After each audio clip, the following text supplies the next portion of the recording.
So, but tonight we will have a topical message, no? Ang topic po natin is, I know this is very elementary, but God will speak to us tonight, why we need to pray. Could you say why we need to pray? Bakit kailangan natin magdasal? But before we read the scriptures, or our text is from Isaiah 38. So, bigay ko muna yung background ng text, no? So we can set our focus kung ano yung setting ng pag-uusapan natin. So, the king at that time is King Hezekiah. Could you say Hezekiah? The prophet, ang prophet niya nung panahon nila is, sinong prophet niya? Prophet Isaiah. O, kasi nga, obviously kasi yun yung ano natin, yung text natin, no, from the book of Isaiah. So, this is recorded in of his prophecy or in ministry during that period. So we are about to hear the near death experience of King Hezekiah. The near death experience of King Hezekiah. Okay? So and God so merciful, extend his life. And yung mga alam ko na meron pa namang hanggang ngayon nangyayari yun na mamamatay ng isang tao, pero nag-miracle ang Panginoon, dinugtungan pa ang kanyang buhay. Amen. So, itong ay Isaiah 38, do not be surprised kasi kung ano minsan nakita natin sa book of Isaiah, makita natin sa book of Hezekiah. So dalawan, if you will read this passage, then parang sasabihin nyo na, parang nabasa ko natin yung passage na to, makita nyo rin kasi yung passage na yan sa 2 Kings, chapter 20. So without further ado, so since na may bago tayo rito, yung may mga bago, wala pa mga Bible yan, we can read from our screen. So can we all rise up? Let us read our text. Hezekiah 38, verses 1 to 6. Let us read. In those days, Hezekiah was sick and near death. And Isaiah, the prophet, the son of Amos, went to him and said to him, Thus says the Lord, set your house in order, for you shall die and not live. Then Hezekiah turned his face toward the wall and prayed to the Lord. And he said, Remember now, O Lord, I pray how I have walked before you in truth and with a loyal heart, and have done what is good in your sight. And Hezekiah wept bitterly. And the word of the Lord came to Isaiah, saying, Go and tell Hezekiah, Thus says the Lord, the God of David your father, I will have heard your prayer. I have seen your tears. Surely I will add to your days 15 years. I will deliver you and this city from the hand of the king of Assyria, and I will defend this city. Let us pray. Hallelujah, Lord. We praise and thank you. Thank you, Lord, for the reading of your wonderful words. Lord, I pray, O God, Lord, allow us to receive your message tonight about prayer. Although we're doing this, Lord, in a daily basis, Lord, or every moment, some of us here, Lord, this is our lifestyle. But I believe, O God, you have something new tonight. Lord, reveal it to us so we can you can increase our prayer, Lord. This is our desire, oh God, to know you more and to increase our prayer, to level up our prayer lives, oh God. Lord, I thank you and we worship you. We give you glory. In Jesus' name we pray. Amen and amen. You may be seated. Sabi nga ni Minister Eric, pag ganito gusto niyo ng kwento no? So, kwento muna ako, no? Back in 1994, siguro ayun yung una naming abroad ni Gay. 1994, sino pinanganak na noon? O hindi pa pinapanganak noon? 1994, o yung dalawa, hindi pa pinapanganak. O si Ara, hindi pa rin pinapanganak noon. O, hindi, actually, dahil kay Ara, kaya ako nag-abroad. Pero hindi pa yun no? 1999, boyfriend-girlfriend pa lang kami ni Gay. Nung time na yun, unang abroad namin, Dubai. Dubai was so, kumbaga, napaka bago ng Dubai noon. Nagpunta nga kami ng Dubai noon, nakita namin ibang-iba sa Dubai na pinuntahan namin dati. Walang high-rise na building, panay disyerto, pero ngayon, naglalakihan na yung mga building, no? Then, sa company accommodation din kami, no? Meron kaming kasama sa accommodation. Siguro, 3 kaming Pilipino, tsaka 2 Indian. Okay? Then, if I not mistaken, kung alam ko pa yung pangalan ng Indian, si Shawarma. Sharma, hindi shawarma. Pagkain pala. Si Sharma. Yung si Sharma, siyempre, first time ka mag-abroad. I know, you can relate. First time ka nag-abroad, first time ka makipag-communicate sa mga ibang lahi. No? So, may mga terms sila. Ibig sabihin, we have a little bit language barrier. Hindi ko alam kung ano yung sinasabi nila kasi may mga iba silang term like natatandaan ko yung expired, no. This is si Sharma, no, lagi niya pinapakita yung photos ng yung photo, yung litrato ng girlfriend niya, magandang girlfriend, Indian, kukuwento siya pero lagi niya sinasabi, but sabi ko, nasaan na yung girlfriend mo? Sasabihin niya, she's already expired. Sabi ko, hindi ko maintindihan yun una. Pinakinggan ko lang expired. Tapos hanggang nag-usap na kami. Tapos sinasabi, wala na. Ibig sabihin, patay na. No? Wala na, expired na. Oh. Sa atin kasi, ang expired, food, medicine, di ba? O kaya ATM card. No? Mga expired. Pag di ba? Ayun mga expired sa atin. No? So, we laugh. No? Hindi naman sa harapan ni Sharma. No? Siyempre, pag nag-uusap-usap na lang kami nilagay, iba naming Pilipino, expired, no? Expired. It's funny, mga kapatid, but it's true, no? Yung like food, or medicine, or card, we all have an expiration date. Diba? Meron tayong expiration date hanggang saan? And Isaiah, the prophet, has shown up, the King Hezekiah, the King Hezekiah says to him, your expiration day is up. Sabi niya, you're gonna die. Sabi, hindi ka na, sabi ng Panginoon, mamatay ka na. I was just thinking, nung binabasa ko to kanina, I was just thinking what if kung lahat tayo, no, meron tatak rito sa likod o sa katawan, expiration date? No, parang naku, malapit na pala ako ma-expired, no? No, para maplano natin, no? Ano kaya sa tingin nyo? Pahig kayo doon? Malapit na pala ako ma-expired, gagawin ko na yung ganito, I will do this, I will do that, no? Hindi na tayo masusurprise, no? Mawawala na pala ako sa mundong ibabaw. Di ba? Gusto niyo ba yung ganun? O nakakatakot din? No? Para yung plano natin, yung plano nyo, masunod nyo na. Ano yung plano nyo, gawin nyo na sa family, sa work, sa ministry, sa trabaho. Ganun pa man, I believe, no, even if we have expiration date, no, mark on our body, mga kapatid, we will still be living recklessly. Naniniwala ako na kahit na may expiration pa tayo, no, ganun pa rin gagawin natin. Parang hindi pa rin, ang Panginoon lang nakapagtapos. Sabi ng Panginoon, it is finished. Walang taong nakapag talaga nasabi natin natapos niya ang buhay niya, natapos niya yung project na to, natapos niya yung dapat niyang gawin, wala. Only Jesus Christ kaya sinabi, it is finished. No? So, ganun din tayo mga kapatid. I believe na kahit na meron tayong expiration date, no, we live recklessly. We'll be living recklessly. No? That is why God knows what He's doing. Di ba? Kaya gayang kinanta natin kanina, di ba? We trust in you. Alam niyo yung ginagawa ng Panginoon. Alam niyo yung ginagawa ng Panginoon sa buhay natin.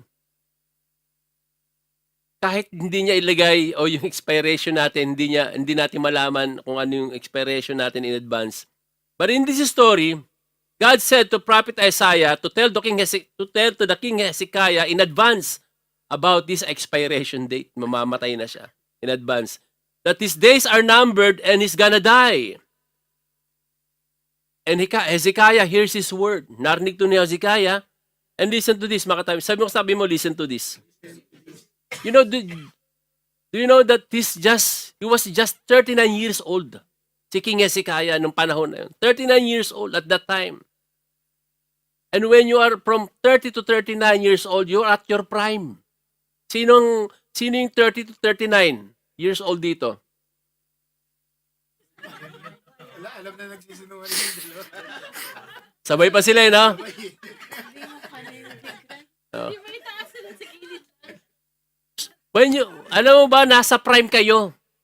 You know what, Jesus Christ, when he was crucified on the cross, he was 33 years old. Nasa prime siya, ang Panginoon natin. So, nasa prime ka kapag 30 to 39 ka. No? Naalala ko uli pag ganitong edad na pinag-usapan, naalala ko uli si Pastora Connie. She just passed away. So, 49 years old. Hindi pa umabot ng 1 taon na lang para golden age, no? And we're surprised, no, na hindi tayo handa sa nangyari kay Pastora Connie. And if we're going to read chapter 38, going down to verse 21, pupuntahan natin yan mamaya, no? We can read the story of his illness. Ano ba yung sakit niya kay Hezekiah? Bakit mamamatay siya? Dapat, no? His illness is caused by the infected boils o bukol. Karoon siya ng boils o mga bukol sa katawan. At nagkaroon siya ng sepsis. Sepsis. Sabi ko sinasabi ko lang, baka pinaparinig ko lang kay Minister Ranch yung soft drinks. Oo, masarap yun. Sepsis. O yung sepsis na yun, ayun yung pagkalason na kanyang dugo. No? And the Lord Isaiah tell Hezekiah that he will not recover. He's going to die. Ang sabi ni Prophet Isaiah sa kanya. You know what? Every time we read the Bible, I don't know with you, kung nag-i-imagine kayo. No, ini-imagine nyo kung anong senaryo, di ba? Pati yung boses pa kayo, pag nagasa, "Thus says the Lord." Di ba? Parang, kasi sa Panginoon galing, kailangan malaki yung boses. Pag si Prophet Isaiah naman, basta na-imagine ko kung ano yung senaryo. Na-imagine ko na yung senaryo na ma-receive ng message from the Lord, ma-receive na nito ni King Hezekiah. No? May sakit siya, most likely, he was on bed. Siyempre, may sakit siya. No? Lying down, may sakit siya. And then, yung pagkasabi niya, tingnan natin yung ano, sabi rito, di ba? You set your house in order, for you shall die, not live. Sabi rito, then Hezekiah turned his face toward the wall. Yun lang ginawa ni Hezekiah, di ba? Isipin natin, nakahiga ka kung narito, sinabi sa'yo ni Prophet Isaiah, ang ginawa niya, gumanon lang siya, tumingin siya sa wall. No? Ganun lang ginawa niya, napakasimple. No? Now, sabi ni the verses, then Hezekiah turned his face toward the wall and prayed to the Lord. Mikot lang siya, tumingin siya sa wall, nagpray. No? And listen to this, tell your neighbor, listen to this. His prayer was so simple. He didn't even ask God for anything. I'm sure kung tayong nangyari sa atin to, we will tell a lot of things to the Lord. Lord, bakit ganito? Why I have to die? Why now? Lord, bakit ganito? Bakit hindi ganon? Dapat siya na lang. Di ba?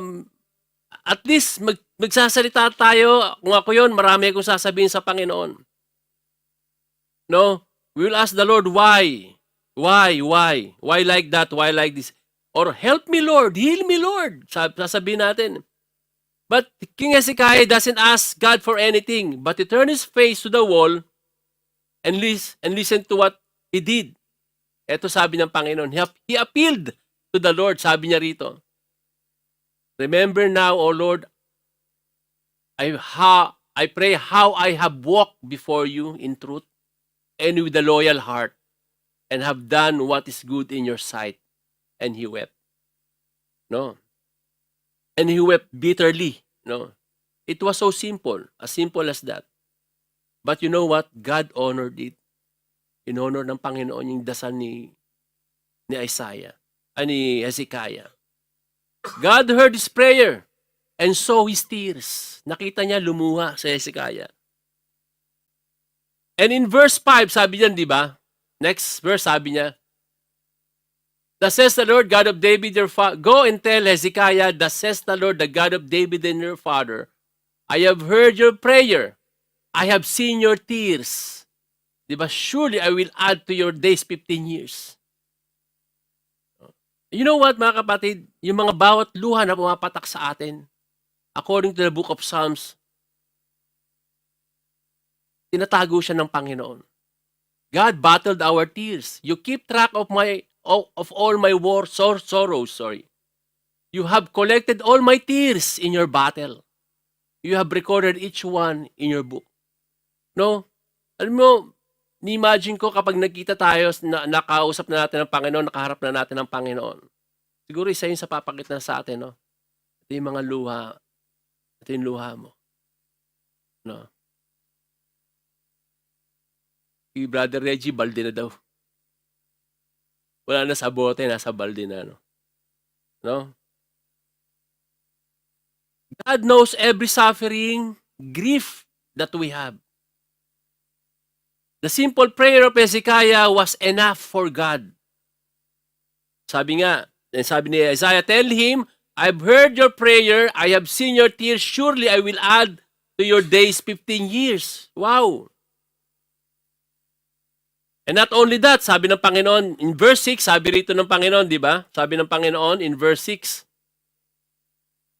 I will deliver you and this city, Jerusalem, from the hand of the king of Assyria, and I will defend this city. Hindi lang yun, hindi lang siya dinagdagan ng edad, no, ng years, no? Sabi ng Panginoon, I will protect you. I will protect this city, the Jerusalem, from the hands of Assyrian.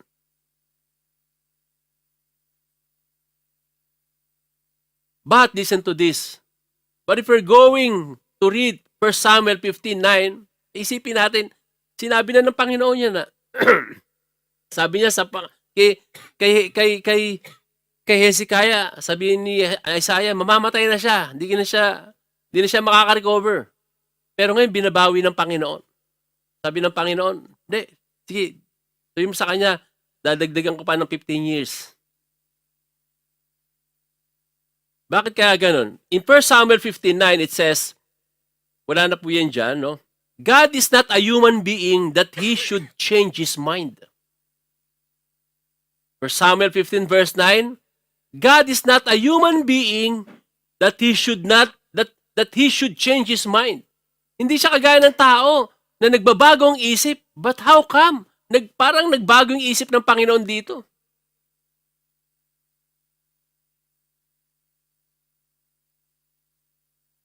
Right? Tayo mga even we are Christian, no? Ang pag-iisip natin paminsan-minsan nagbabago. O kaya madalas. But not God, no? He's the same yesterday, today, and forever. The question is this: did he change his mind here in this passage? Did he change his mind?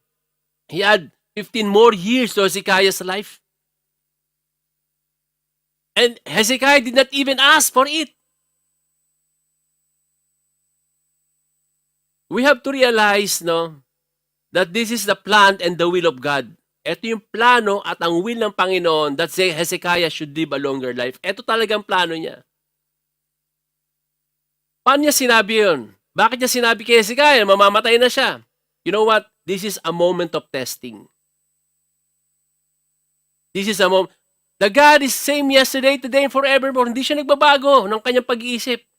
Totoo, walang contradict, walang din nagko-contradict ang verse.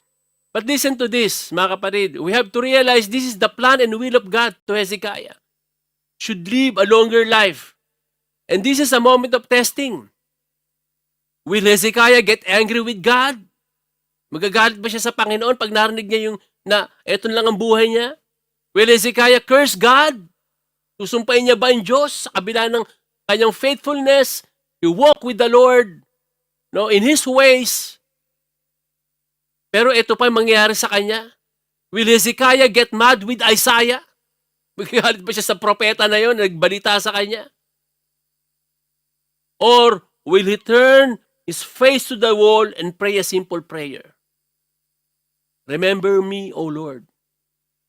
And he wept.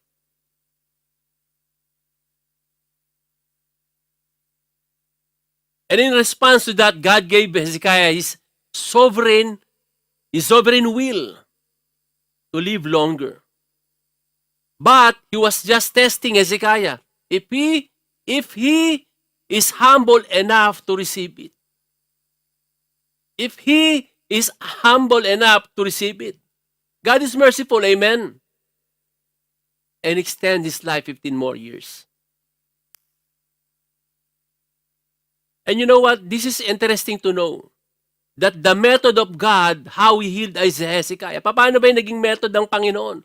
Paano ba yung naging way ng Panginoon para heal, para pagalingin si Hezekiah?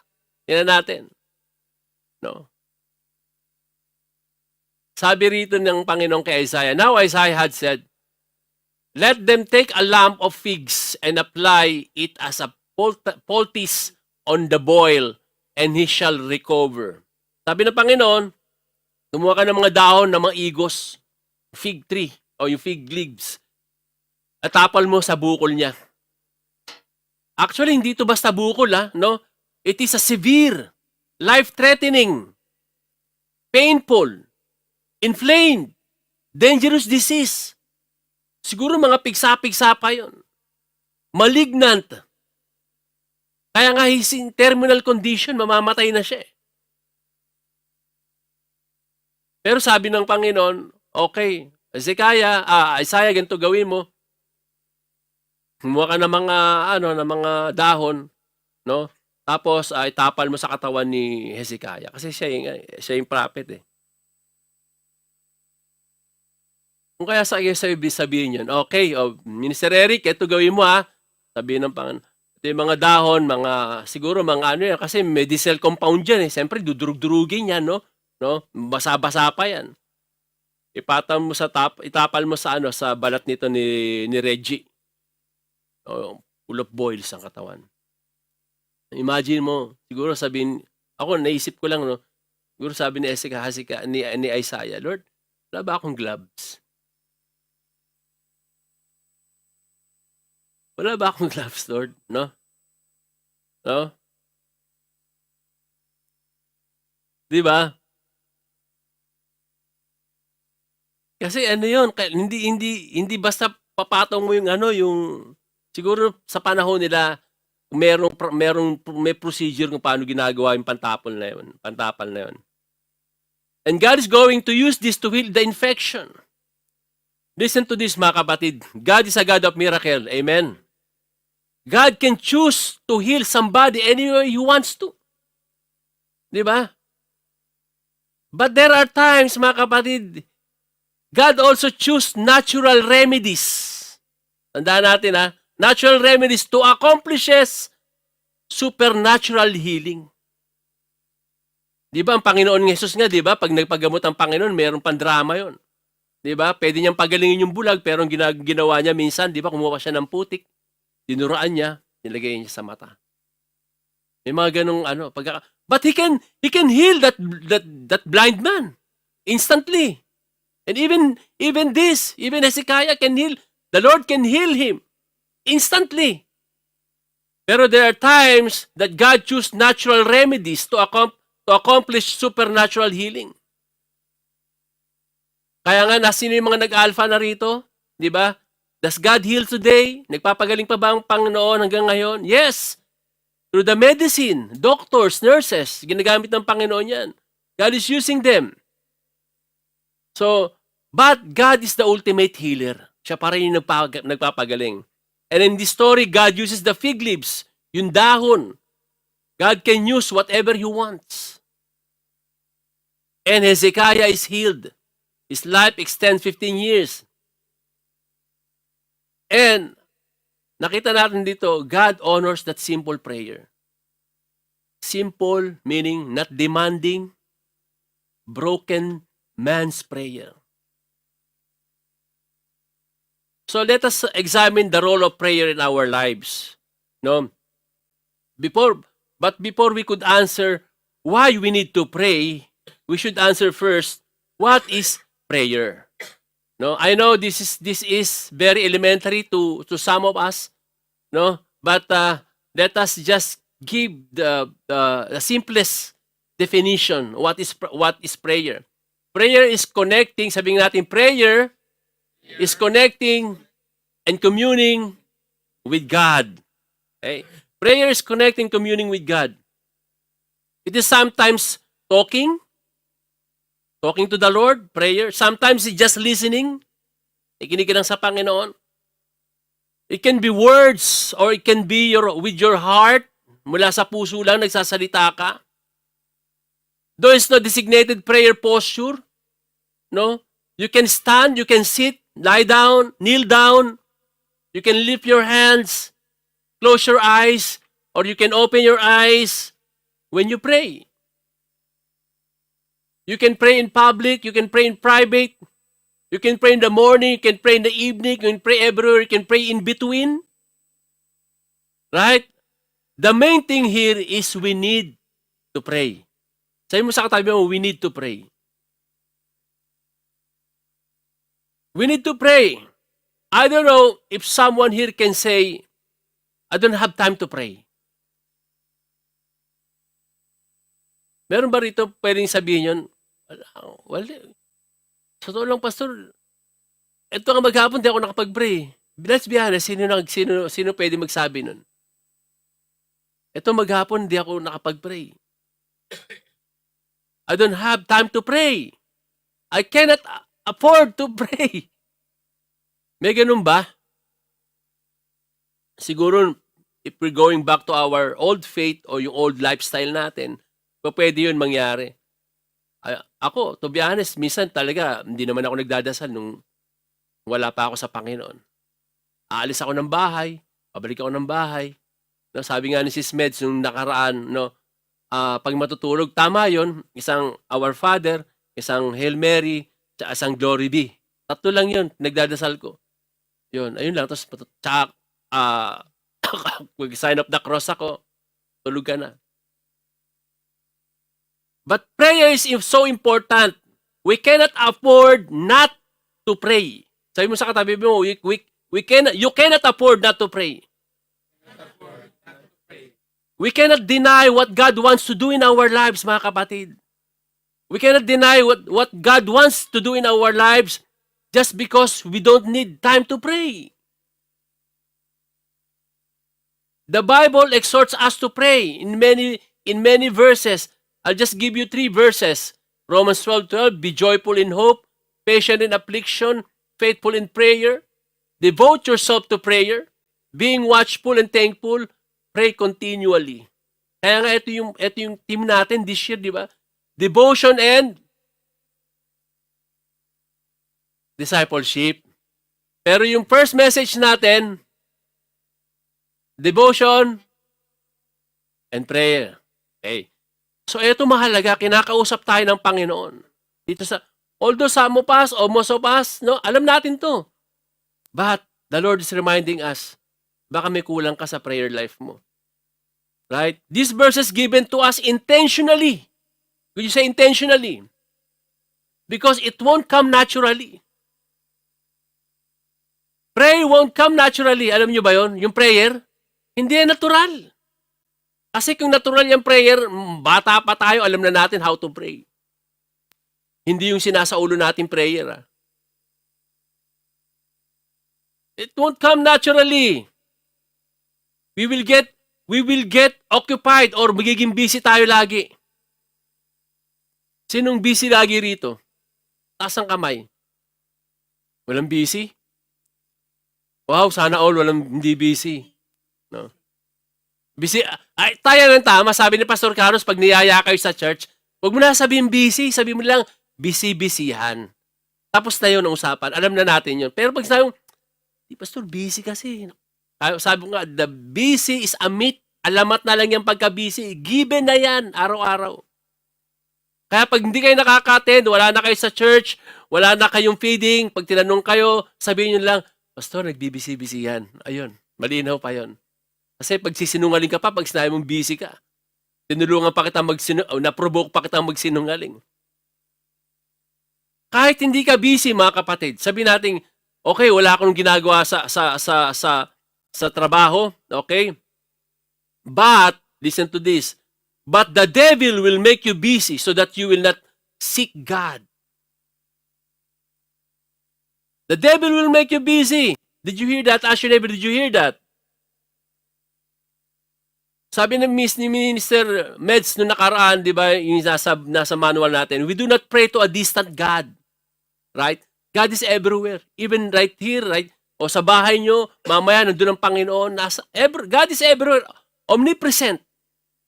Di ba? We don't pray for distant God. No? But the enemy will keep us distant from God. Magsisimba lang, biglang merong palang lakad. Ito si Brother Gerald. Si Brother Gerald, ano oras kami nagte-text niya kanina pa. No, sabi ko, sige na, mag-taxi ka na. Hindi, Pastor, ganito. Muntik pang di makapunta. Talagang gagawa ang Panginoon, but praise the Lord. Nandito si Brother Gerald at si Brother Kiel. No, ano man ang ginawa ng kaaway, no, we are victorious. We prayed for you guys. So, ganon. Lagi tayong laging gagawin ang kalaban sa atin.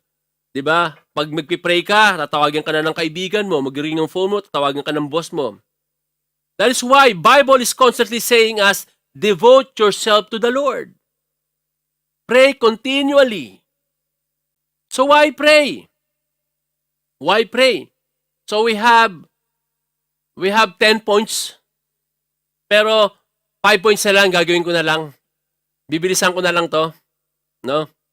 Number 1, because I may not receive what God wants me to have until I ask.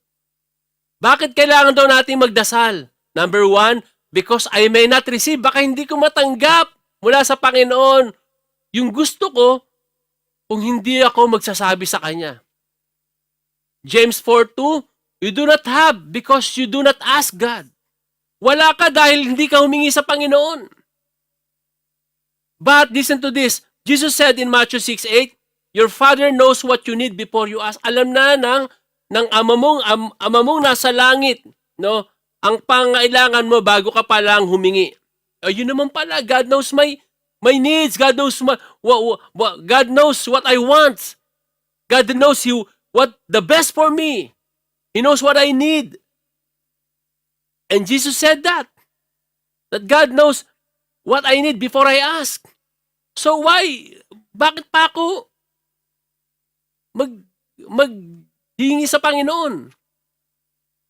Why bother asking Him? Bakit kailangan ko bang humingi? Bakit ko kailangang mag-request sa Panginoon? Bakit hindi niya lang kailangan ibigay sa akin? Why I have to ask Him? What is the purpose of prayer? Why God withhold things for me? Ano bang purpose ng prayer? Bakit wini-withhold ng Panginoon yung pangailangan ko? Kung di ako sa Kanya magpipray, kung di ko siya kakausapin.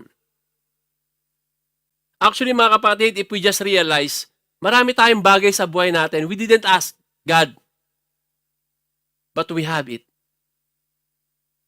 Right?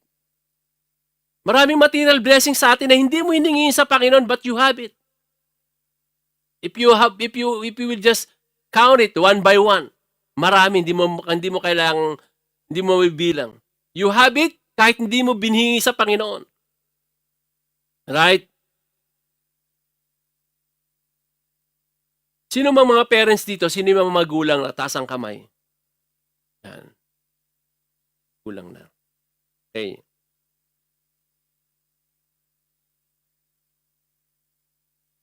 We as a parent,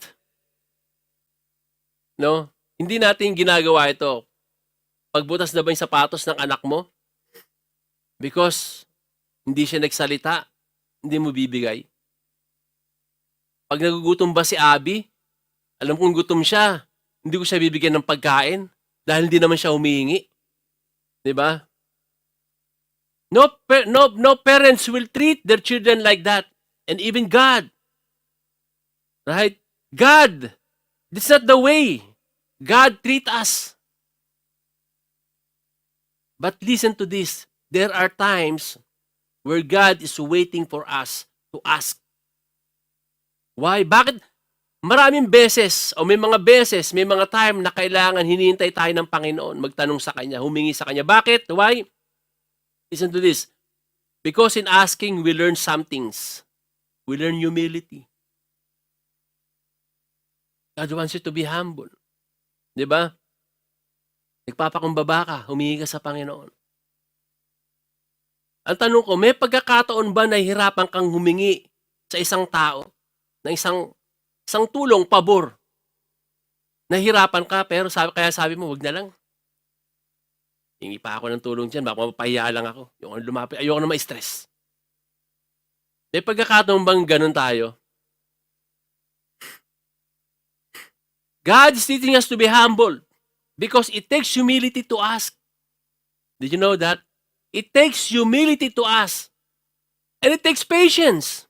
Hinihintay tayo sa Panginoon, hinihintay natin ibigay sa atin ng Panginoon. Ano man ang sagot niya sa panalangin natin, we learn patience. Naghihintay tayo. And we learn how to be grateful when we receive the answered prayer. Di ba? Di ba mas excited magpatotoo sa harapan yung testimony kapag yung may challenges, maraming challenges, tapos sinagot ng Panginoon yung prayer mo? Mas exciting yun. Alam mo, basta mga ganun, mas napapapurihan ng Panginoon. He wants that. And then after that, we worship Him, we give Him glory. No? Kaya sinasabi ng glory to God. No? He answered my prayer. Thank you, Lord. I worship you, I honor you. Minsan nakaluhod ka pa para purihin siya dahil sa ginawa niya sa'yo. We learn all these things. That is why God wants us to ask Him in prayer. But God is not manipulative God. Hindi siya manipulative na kung hindi ka mag-ask, hindi ka mag-pray sa akin, I will not give it to you. Hindi siya ganun. Listen to this. God wants us to be humble. Patience. And He wants us to engage with Him. Ayun ang gusto ng Panginoon. Di ba? He wants us to go forward to Him, to approach Him. To ask Him, Father, this is my request. Father, this is my desire. Lord, please, Lord. Kasi alam ng Panginoon, minsan pag nakuha na natin yung prayer, wala na eh. Hindi na ganun katindi yung kung paano natin hiningi. Di ba? May pinapractice nga ako ngayon, di ba? Bago mag-drive, nagpipray tayo, ingatan tayo ng Panginoon. Pero pagdating na nag-arrive na tayo, hindi na tayo nagpapasalamat sa Panginoon. Nakakalimutan na natin yan. So I practice that. No, kapag nakarating na ako sa isang place, kung saan kung anong pinag-pray ko, I will thank God. Di ba? Lord, thank you for keeping me safe. Thank you, Lord, for covering me. So that's a good practice. God wants us to be humble, patient, to engage to Him, no? And He wants to filter every desire that we have. Tandaan natin, marami tayong gusto. He wants to filter it. Admit it or not, we don't know what is good for us. But God knows it. Don't think that God is a vending machine or genie in the bottle. God is our Father. Sometimes He answers yes, no, and not now. Parehas na rin ng wait. No? And we must be willing to trust Him that He knows what is the best for us. But there's a warning. Listen to this. There's a warning, ang sabi ng book of James, when you ask, you do not receive because you ask with wrong motives, that you may spend what you get on your pleasure. Another reason why we don't get what we ask is wrong motives. Pero sabi, siguro sinisip niya, ano kaya yung wrong motives na yon? No? Na, I asked the Lord, but He didn't give it to me. Because of that wrong motives. Listen to this, mga kapatid. Hindi dahil hindi niyo na-receive ang prayer niyo because you have wrong motives. Hindi naman lahat. Right? Hindi lahat. Just because God didn't give you the answer or didn't give what you desire, doesn't mean that you have wrong motives. For example, no, you're praying for something for your own ambition.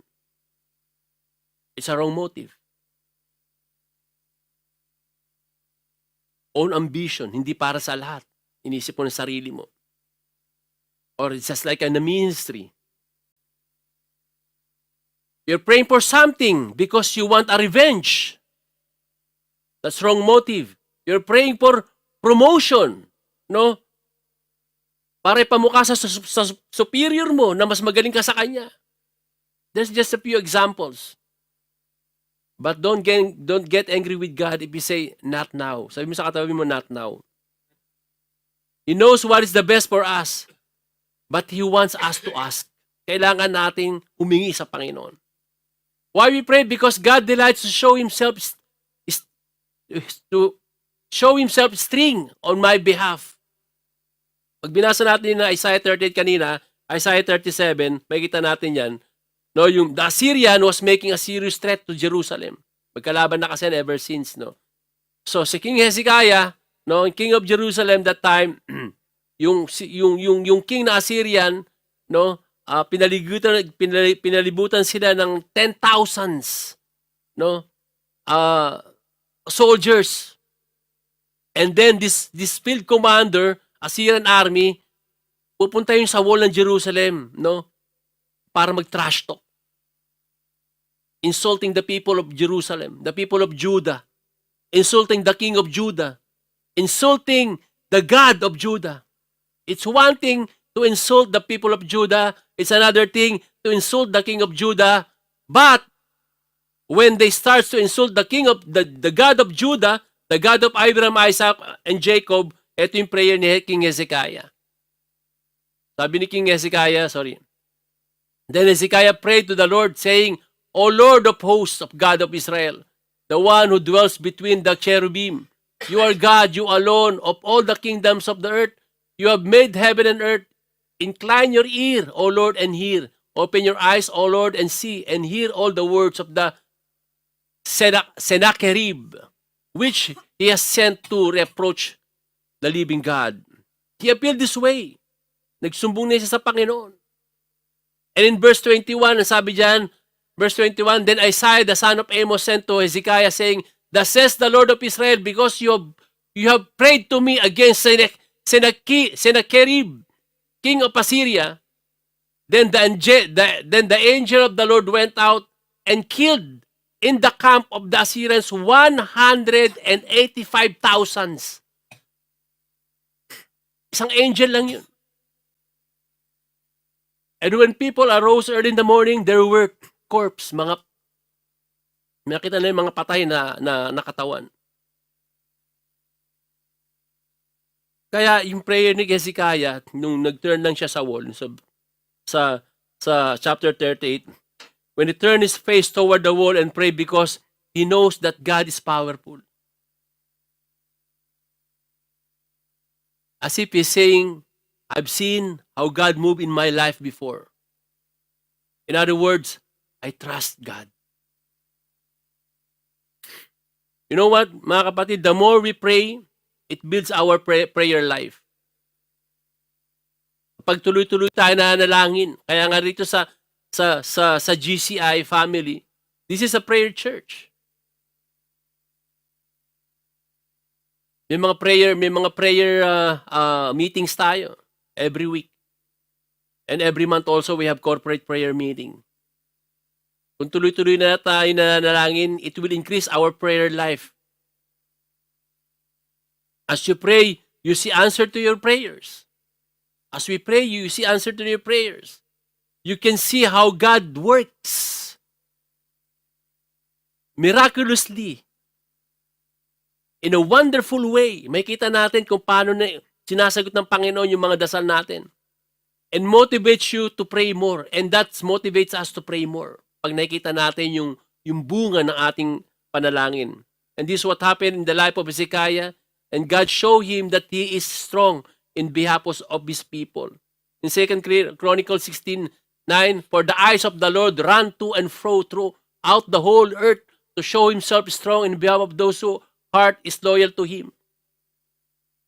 Alam niyo ba ang Panginoon, pag ganun-ganun lang yan sa mga tao niya, patingin-tingin na yan, nakikita, hinahanap niya kung sino yung nangangailangan ng lakas niya. Kagaya ni King Hezekiah, Lord, defend us! Iniinsulto ka na nito mga to. Show them how strong you are. Kaya nga sabi ng Panginoon, call upon me in the day of trouble. I will deliver you and you shall glorify me. God is on hand for those people. He can show himself how strong he is to the hearts who are loyal to him. If you are loyal to the Lord and you ask that kind of prayer, you will experience that because this is a promise. Call unto me in the day of trouble. I will deliver you. That's what God says to you tonight. Sabi ng Panginoon sa iyo, mga kapatid, call upon me in the days of trouble and I will deliver you. Just like what he did to Hezekiah. Why we pray? Because prayer bends my will to the will of God. Listen to this. Listen to this, mga kapatid. I have a will, and God has a will too. May will ako, may will ang Panginoon. Same with you. May will ka, may will ang Panginoon. Sometimes those will align. Nag-a-align yun. Yung gusto ng Panginoon at ang gusto mo, nag-a-align siya sometimes. Di ba? And sometimes, hindi. Things don't align. God's will sometimes, ayaw mo ng will ng Panginoon.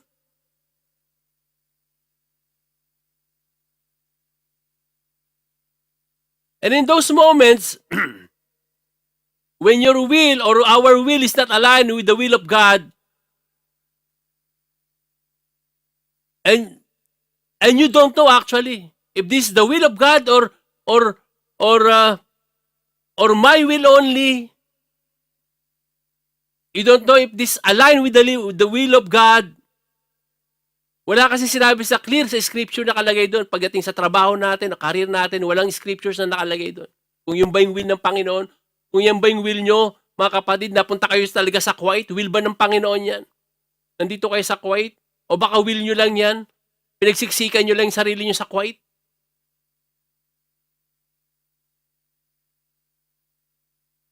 Sometimes we're not sure.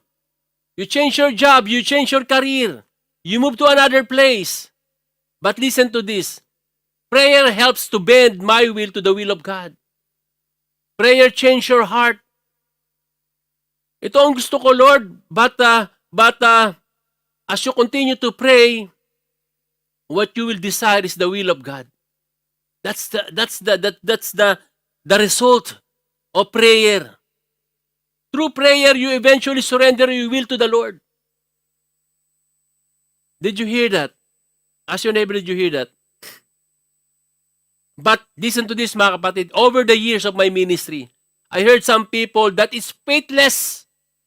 It is faithless to end that kind of prayer. Lord, let your will be done. Nagdasal ka ng pagkakahaba-haba, kumawa ka ng favor, Lord, itong gusto ko sana, itong favor, mahalaga sa akin to. Sabi mo naman, for the plans you have for me, to prosper me, Lord, para for my future, okay naman to, sweldo ko na to, Lord, itong gusto ko. Pinag-pray, fasting mo siya, ito, Lord, ang gusto ko. But in the end, sasabihin mo, Lord, let your will be done. Hello? Sabi ng iba, it's a faithless kind of prayer. Faithless yan. Why? Sabi niya, it's almost a lack of faith. Because sabi may scripture, may verse, sabi, in prayer, we have to come boldly to the throne of grace. And we should declare to God in faith. Lahat ng gusto natin by faith. Because we believe to come to the throne of God with boldness. Pero sasabihin mo, ang dami mong sinabi sa Panginoon, and after that, sasabihin mo, Lord, let your will be done. Sabi ng iba, it's a lack of faith. Etong pinanghawakan nila. Bakit daw? Bakit daw lack of faith yung sabi sa book of James? But let him ask in faith with no doubting, for he who would doubt is like a wave of the sea, driven and tossed by the wind. For let not that man suppose that he will receive anything from the Lord. He is a double-minded man, unstable in his ways. This verse sounds like what we're talking about. Nagpray siya, nagpray, tapos sabi niya, Lord, let your will be done. But you know what? Listen to this. I-correct natin to. Mali yun. Mali yung sinabi ng tao na yon. Ang sabi ng tao, that's almost lack of faith. Humingi ka ng humingi sa Panginoon, itong pray, tapos sabi mo, Lord, let your will be done. No. You know what? In this context, sa James 1, verse 6 to 8, okay? The issue here is the doubt that James is talking about. The doubt.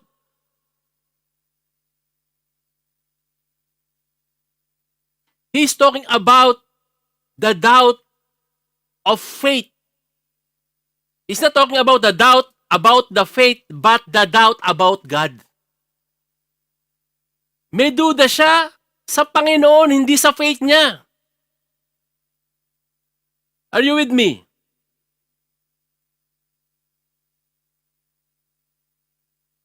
God, in the first place, He was asking for something to the Lord, but then again, in the first place, may duda na siya sa Panginoon. God can do exceedingly abundantly beyond what we can ask or think. Pero diyan pala sa context, nagdududa ka na, kaya bang gawin ng Panginoon sa akin to? This is the question, this is the issue, not the faith. Duda na siya sa Panginoon. To ask God, pag sinabi natin, Lord, let your will be done, you're trusting Him. You're saying that you know what is the best for me, Lord. There is a posture of humility in that prayer. That, Lord, you are finite and I am limited. You know what? Alam mo lahat. You are all-knowing, hindi ko alam ang lahat. You're full of wisdom. All-powerful. I have my desire, Lord, but ultimately, I want your desire for me. And that is not weakness, that is meekness. Jesus modeled this to us. Paano magkakamali yun? Sabi ng Panginoon in Matthew 6, di ba? The disciple asked Jesus, Teacher, teach us how to pray. Ang sabi ng Panginoon, let your kingdom come, let your will be done. In the Garden of Gethsemane, before He was crucified, He prayed, Lord, not my will, but your will. Number 4, bilisan ko na po. Because prayer combats anxiety, fear, and temptation. Right? Philippians 4, verses 6 to 7. Do not be anxious about anything, but in every situation, by prayer and petition, with thanksgiving, present your request to God. And the peace of God, which transcends all understanding, will guard your hearts and your mind through Christ Jesus. Hallelujah. You know what? It's a wonderful experience last Friday. Yung nandun kami sa Salmia center, one of our centers in Salmia, yung worship night. Nag-worship kami doon, no? Wonderful experience. May mga nagpunta doon, they have burden, no? Anxious, maraming problema, no? But at the end of the worship night, it replaced by peace. Joy. Lumabas lahat doon. Wow. Parang ang ganggang ng feeling. Ano shampoo yun? Diba? Parang naka-rejoice. Diba? That's how prayer works. The peace of God, the unexplainable peace. Hindi mo siya ma-explain. Despite of all your trials, all your problems, no? Ang dami mong bayarin. Ang dami mong pang iniisip sa Pilipinas. But magtataka ka ba, why I have a peace of mind?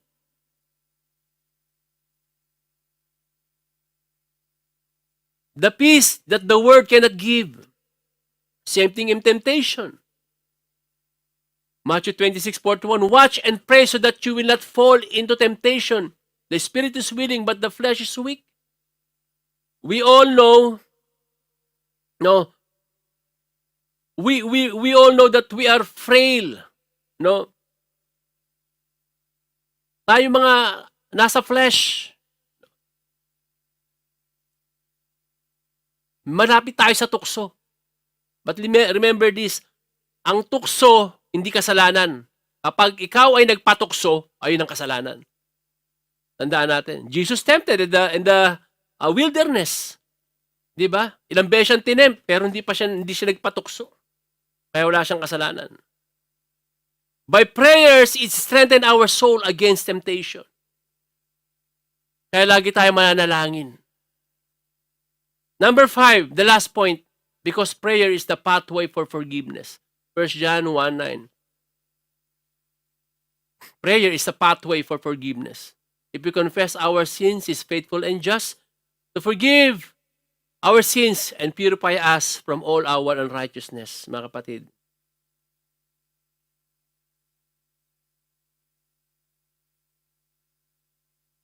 We all sinned. Lahat tayo nagkasala. Did you know that?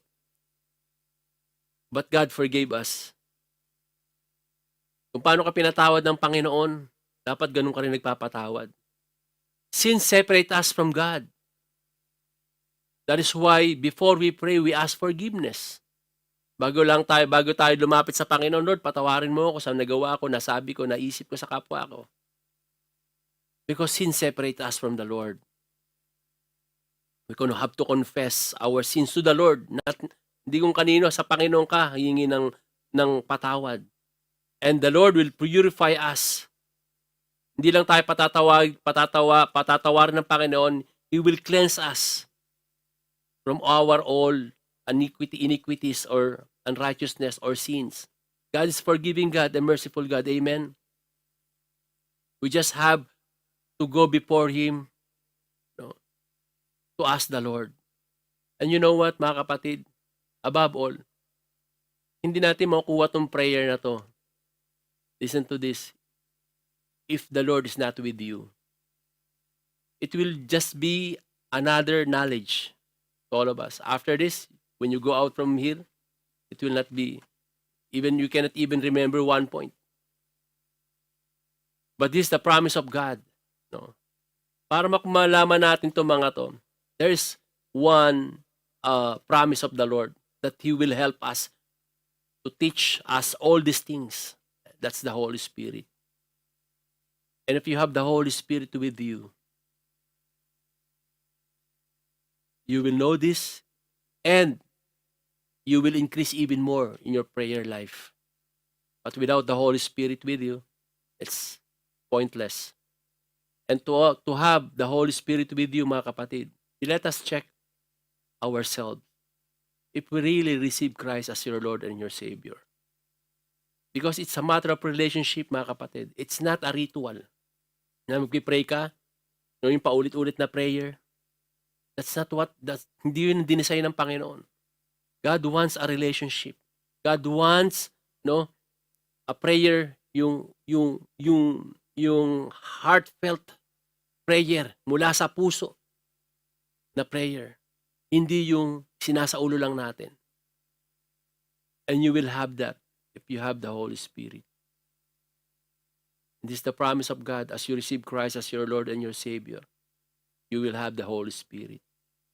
Can you all rise up? So if you're ready, mga kapatid, if you're encouraged in this message, no, and you want to live a life full of prayer, there's one thing the Lord is asking you to do tonight. He wants you to receive Christ as your Lord and your Savior. When you receive Christ as your Lord and your Savior, kapatid, this is the beginning of your journey.